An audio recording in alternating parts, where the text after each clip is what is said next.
Omurutaherwe rwo kubanza omuburisa bwa Kabubwa muri district ya Kakumiro omubureberezi bwa diocese ya Bunyoro Kitara Right Reverend Samuel Kahuma Abori yashorore kanisa hamwe no kutongoza hoza project ze kanisa Polisi butajwaha abo burungi nekitinisa kibara lyawe abayikara ndi murora amahuri gamahanga gaheru mwako guhirogo tukahemuka akitebe kikuru itobanga likanchach Kantabarwe niyo tutwaraga nkaba katoliki kubagamba Roma ayemera nagamba busaho ekisobere omukazonu nomukazonu kubateraniza nkomusajja nomukazi mahano bana inywe.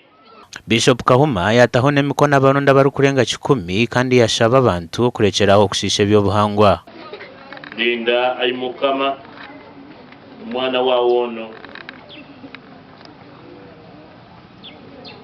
Linda ayimukama umwana wa wono. Dr. Wilford Rodson Chirungi omushaho mukugokurwa mu kitongore cy'byamagara yahereza entebe za $2.5 habwo kwijuka ishe omugenzi William Leo Kakembo. The church a set of 20 pews.